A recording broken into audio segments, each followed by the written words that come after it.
예, 반갑습니다. 대신 알아봐준 TV 지식신문권 대신남 이상민 박사입니다. 자, 오늘 내용은요, 아는 동생의 제보 내용인데요. 좀 확인해 봤습니다. 물론, 오늘 내용도 주변 변호사 사무실에 돈 3만원 정도 주면 간단하게 확인 가능한 내용입니다.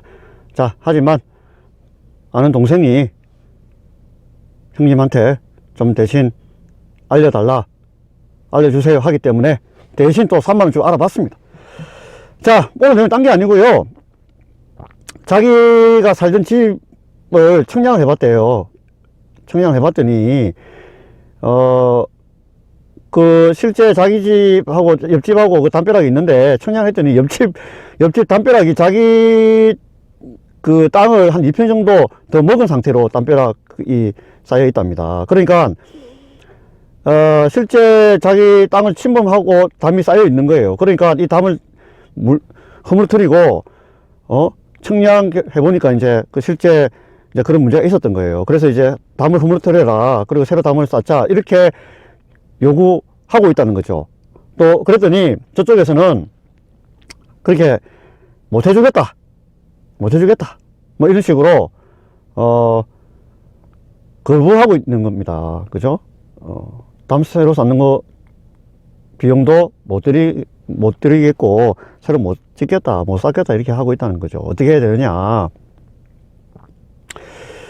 근데 요 같은 경우는 원래는 이렇게 이제 땅 경계, 담 경계 이런 것들은 다 뭡니까? 우리 그 구청에 가면 지적도라는 게 있어요. 지적도. 그 지적도를 보고 서로 결정하는 게 원칙이에요. 원칙. 자, 근데 예외가 있어요. 예외가. 우리가 실제 땅을 처음에 사고 팔 때, 그때 지적도 상의 그 내용보다는 실제 담이 쌓여 있고 난 그것을 기준으로 땅을 사고 팔았지 않습니까? 그러면 현재의 그 담벼락 그 기준이 어쩔 수 없이 기준이 된다는 거죠. 무슨 얘기냐. 이 물어본 동생의 경우는 원래 그 한 필지 땅이 있었답니다. 그 한 필지 땅에 첫 땅 주인이 중간에 담을 쌓고, 한 필지 땅 안에 담을 쌓고 두 개 나눠서 각각 팔았대요. 그 두 개 나눠서 각각 파는데 그 중에 하나를 그 아는 동생이 산 거예요. 그리고 다른 하나는 또 다른 사람이 산 겁니다. 그래서 살아왔다는 겁니다. 그 담벼락을 기준으로 그냥 원래 땅 주인이 담을 쌓고 팔았던 거예요. 그리고 물어본 동생도 그걸 그대로 산 거예요. 담벼락 기준으로 해서. 근데 이제 살다 보니까 자기가 청량을 해본 거죠. 청량을 해봤더니, 알고 봤더니 그 담벼락이 자기 땅을 한 2편 정도 더 침범해가지고 쌓여있더라는 거죠.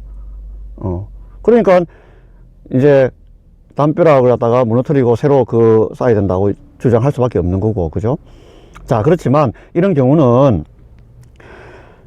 요 담벼락 허물터리 달라 해도 저쪽에서 뭐 안 받아주지 않습니까? 그러면 어쩔 수가 없어요. 방법이 없습니다. 왜 그러냐면, 현재 있는 실제 경계, 담이 실제 그냥 경계로서 인정된 상태이기 때문에 그렇답니다. 자, 그래서 우리가 아까 내가 얘기했듯이 그 지적도 상을 보면 정확하게 원래는 알 수 있고, 보통 그렇게 분쟁을 해결하는데, 뭐 살다 보면 그렇지 않은 경우도 많잖아요. 그 지적도 자체가 그죠? 뭐 잘못된 경우가 있을 수도 있고, 그죠? 그리고 지금 이런 경우처럼 한 필지에다가 원래 땅 주인이 한 필지 땅을 갖다가 담을 쌓아가지고 각각 팔아버렸을 때, 그죠? 그런 뭐 분필 등기라 하는데, 이런 경우는 실제 그런 지적도 상보다 담이라는 그 경계를 우선으로 해서 거래했다는 그런 특별한 사정이 있는 경우에 해당된답니다. 그렇기 때문에 뭐 이 담벼락을 허물고 다시 짓자 뭐 이런 것들을 할 수가 없는 거예요. 어쩔 수 없죠. 억울할 수도 있습니다. 그죠? 자, 하지만 이런 경우는 그 담장을 새로 쌓을 이유가 없기 때문에 저쪽에서 안 받아준다고 해서 방법이 없는 겁니다. 아는 동생이 어떻게 해야 되냐 물어보더라고요. 그래서 대신 알아보니까 좀 그렇더라고요. 그래서 뭐 원래 이 아는 동생이 모든 것들을 주먹으로 먼저 해결한 사람이에요. 근데 교화가 좀 많이 됐죠. 교화가 좀 돼가지고 이제 나이가 들더니 이제 이런 것들을 물어보고 알아보려고 하네요. 뭐 예전 같았으면 폭력적으로 어떻게 하려고 들었겠죠. 자, 그렇지만 그렇게 하면 안 되겠죠. 뭐 억울할 수도 있을 테고 또는 억울하지 않을 수도 있습니다. 왜냐, 저쪽에 기존에 담벼락으로 살고 있던 그분은 또 그분 그대로 기존에 그 담벼락 경계에서 집을 산 게 분명하기 때문에 그분의 사정도 감안할 수밖에 없는 겁니다. 자, 이런 경우 담벼락을 새로 쌓을 필요가 없다, 저쪽 분 입장에서는. 그죠? 그리고 아는 동생 같은 경우는 담벼락을 새로 쌓자고 한다는 것 자체가 어불성설이다, 요구를 할 수가 없다, 이런 것들이 되겠습니다. 자, 오늘 대신 알아봐 준 팁이 여기까지 하겠습니다. 감사합니다.